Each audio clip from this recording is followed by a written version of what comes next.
Sumo और निंगी सोने की तैयारियां कर रहे थे कि तभी वहाँ पे उसकी मॉम आ गई कि बच्चों क्या तुम सो गए। निंगी ने कहा कि आप खुद ही ये देख सकती हो कि हम सो गए हैं या फिर जाग रहे हैं। उसकी मॉम ने स्माइल के साथ कहा कि इंटरप्ट करने के लिए माफी चाहती हूँ।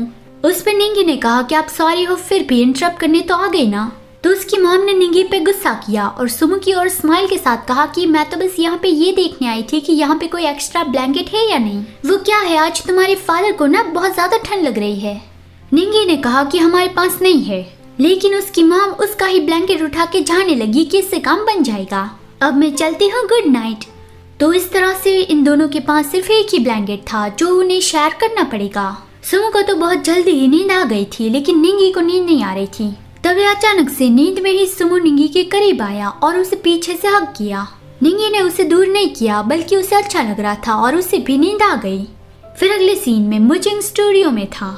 जब उसका मेकअप किया जा रहा था तब वो अपने नेबर के साथ वीचैट पे चैट कर रहा था। मुजिंग ने लिखा था कि उसे उस शॉप का चीज केक खाने का बहुत ज्यादा मन कर रहा है। उसकी थोड़ी देर के बाद ही गुआनशुन उसके लिए वो चीज केक लेके आ गया, और वो भी उस स्टोर का जहाँ का केक मुजिंग को खाना था। गुआनशुन की सांसें बहुत ज्यादा तेज थी, जैसे वो यहाँ पे भाग के आया हो। वो मुजिंग के लिए केक लेके आया, उससे मुजिंग बहुत ज्यादा खुश था, लेकिन उसने उसका अपोजिट कहा कि इसमें बहुत ज्यादा कैलोरीज है, मुझे ये नहीं चाहिए। गुआनशुन कहता है लेकिन तुम्हें तो इसे काफी वक्त से खाने का मन था ना, और इसे लेने के लिए मुझे कितनी लंबी लाइन में खड़ा रहना पड़ा था। तभी मुजिंग ने पूछा कि तुम्हें ये कैसे पता चला कि मुझे ये चाहिए था। तो गुआनशुन मन में खुद को डांटता है कि स्टूपिड गुआनशुन, तुम्हारी जुबान इतनी ज्यादा क्यों चलती है, और कहा कि अभी ही तो तुम्हारे मैनेजर ने मुझे बताया। वो केक दे के जाने लगा कि इसे खा लेना, अभी मुझे कुछ अर्जेंट काम याद आ गया है तो मैं चलता हूँ, बाद में मिलूंगा। फिर थोड़ी देर के बाद वो लाउड स्पीकर में सबको इंस्ट्रक्शन दे रहा था कि सब लोग केयरफुल रहना, सारी चीजें चेक करके रखना। पिछली बार की तरह ही मैं नहीं चाहता कि कोई आग लगे। उसके इस काम से मुजिंग इम्प्रेस था कि वो बेवकूफ भी ना।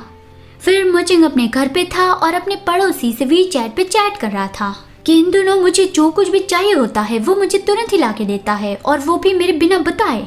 उसके नेबर ने मतलब कि गुआनशुन ने लिखा कि शायद इससे ही टेलीपैथी कहते हैं, जैसे वो प्यार करता है उसके दिल की बातें वो बिना कहे सुन पाता है। और गुआनशुन ने उसे ये भी पूछा कि क्या तुम किसी से प्यार करते हो। उसके नेबर से ये सवाल आते ही मुजिंग के मन में सिर्फ गुआनशुन ही आया, लेकिन उसने लिख दिया कि नहीं, मतलब कि वो किसी से प्यार नहीं करता।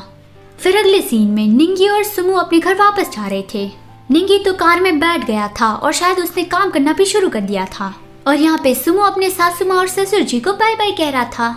उसकी सासू माँ तो उसे जाने ही नहीं देना चाहती थी कि मेरे प्यारे शामू, तुम अभी ही तो यहाँ पे आए थे, और हाँ निंगी तुम्हें अगर परेशान करे तो मुझे तुरंत ही बता देना, ठीक है। फिर सुमो और निंगी वापस जाने के लिए निकल पड़े। डॉक्टर मू ने सुमो को जो फाइल दी थी वो फाइल सुमो ने अपने लॉयर को दे दी थी। तो अभी उसके लॉयर ने लिखा था कि वो सारे एविडेंस तो उसके बहुत ज्यादा काम के है। ये पढ़ के सुमो बहुत ज्यादा खुश हो गया कि अब उसके डैड जेल से बाहर आ जाएंगे।